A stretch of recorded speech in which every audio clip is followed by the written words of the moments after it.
Estas lecturas nos hablan de tanto la primera de la carta de Santiago que venimos leyendo a lo largo de esta semana y el Evangelio tienen mucha relación porque el apóstol Santiago y nuestro Señor Jesucristo quieren corregir los errores en materia de criterios que tenían, esos primeros discípulos de los apóstoles y también los apóstoles. Criterios mundanos, criterios paganos, criterios producto de lo que decían sobre todo los fariseos al respecto del Mesías. Si empezamos por la carta de Santiago, vemos cómo Santiago quiere corregir esos criterios diciendo que no se debe hacer acepción de personas por si uno tiene más o menos dinero que el otro, sino que se debe tener con respecto al trato de una persona u otra la justicia. Debemos practicar con las personas la virtud de la justicia, o sea, de dar a cada uno lo que él merece. Entonces, ¿cuál es la justicia? Es el amor de Dios, los servicios prestados a la fe, a la iglesia. Entonces, vemos que los criterios para poner una persona en destaque en determinada reunión no es porque tenga más o menos dinero que el otro, sino vamos a poner servicios prestados a la iglesia, se le pone en un lugar de destaque.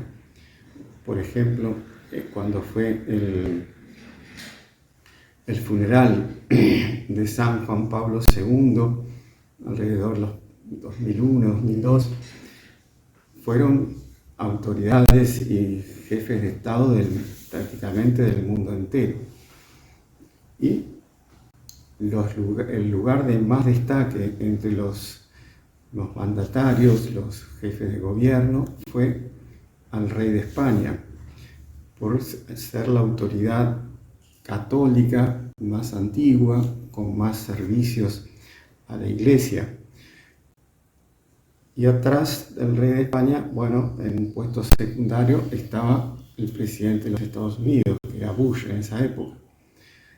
Entonces, son criterios distintos de lo que el mundo haría. El mundo haría al jefe de la superpotencia, lo pondría primero. También, si vemos el protocolo del Vaticano con respecto a la mujer, a las damas, cuando entran para una entrevista con el Papa se deben vestir de negro, salvo la única que está dispensada de eso y se viste de blanco es la reina de España, por haber sido España el país que más trabajó por el dogma de la Inmaculada Concepción, a tal punto que la estatua de la Inmaculada Concepción está en Roma, en la Piazza de España, donde está la Embajada de España allí, y el Papa todos los 8 de diciembre se traslada allí para hacer un homenaje a la Santísima Virgen.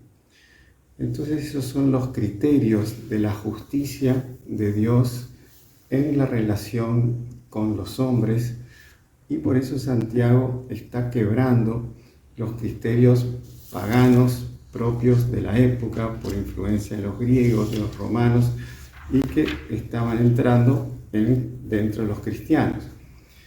Si vemos en el Evangelio, también Jesús quiere corregir los falsos criterios con respecto al Mesías. O sea, los fariseos tenían una concepción del Mesías que iba a ser una especie de rey súper poderoso, con todo tipo de dones y de cualidades, que iba a poner al pueblo judío por encima de los demás pueblos, y todos los otros pueblos iban a ser sufragáneos de ellos y iban a pagar impuestos al pueblo elegido, el pueblo judío, y entonces era una especie de superpotencia temporal y espiritual. Y de pronto Jesús, para ir corrigiendo, pregunta: ¿qué piensa la gente que soy yo? Entonces uno es Elías, otro es Juan Bautista, y San Pedro responde realmente con una gracia del Espíritu Santo. En otro evangelista dice: tú eres el Mesías, el Hijo de Dios vivo. Y Jesús le responde: esto no lo reveló la carne, sino el Espíritu Santo que se lo reveló. Pero ahí Jesús empieza a decir cómo va a ser el Mesías. Entonces el Hijo del Hombre debía sufrir mucho, ser rechazado por los ancianos, los sumos sacerdotes y los escribas, que era la crema de la jerarquía religiosa y los que mandaban allí en Israel. Debía ser condenado a muerte y resucitar después de 3 días, y les hablaba de todo esto con claridad, con toda claridad. Y ahí ese choque se produjo, y de pronto San Pedro no acepta eso, el primer papa no acepta, y le dice, comenzó a reprender a Jesús. Y ahí Jesús le dice: retírate, ve detrás de mí, Satanás, porque tus pensamientos no son los de Dios, sino los de los hombres. Entonces aquí Jesús trata de corregir, o sea, corrige esos criterios mundanos, materialistas, enteramente productos de la moda, productos de los criterios del mundo, pero como decía al principio, la carta de Santiago, de esa levadura de los fariseos, de esos criterios que los fariseos ponían en el pueblo, y entonces corrige esa falsa visión de lo que debería ser el Mesías. Entonces también nosotros pidamos a la Virgen tener siempre los criterios de Dios en nuestras relaciones con los otros, los criterios de la justicia, los criterios del apostolado, de buscar la santificación de los otros en nuestra relación con los otros. Fue así que los fundadores, los 7 fundadores de los siervos de María, así fue que se trataban y así fue que hicieron su apostolado.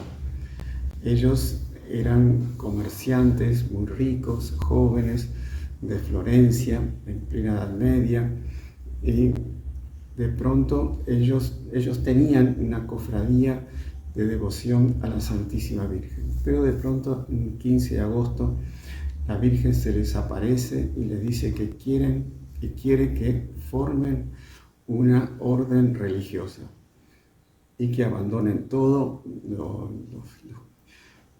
negocios del mundo y se dediquen a la oración y al sufrimiento y al sacrificio y al apostolado.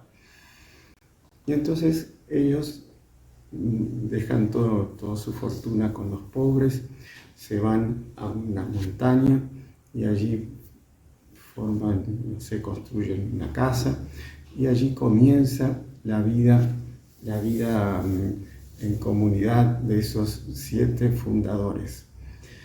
Y poco a poco se le empiezan a unir otros que quieren seguir esa vía de santificación.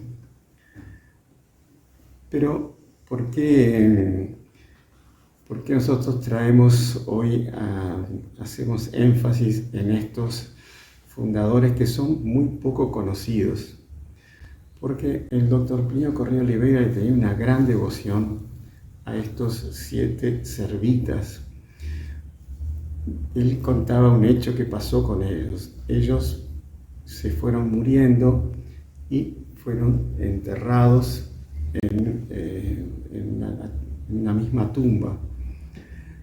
Y luego, cuando se abrió la tumba para el proceso de canonización, vieron los 7 cadáveres abrazados unos a los otros, mostrando toda la unión que tuvieron en vida en torno a la devoción a la Virgen, la tuvieron en la muerte, bueno, y la están teniendo en el cielo.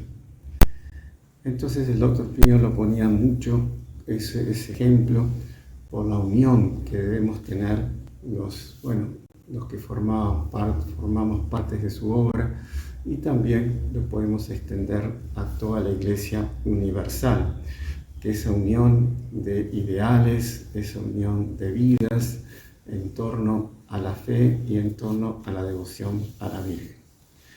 Entonces pidamos a la Santísima Virgen tener siempre esa unión de criterios con la Iglesia y tener también esa unión en nuestras vidas.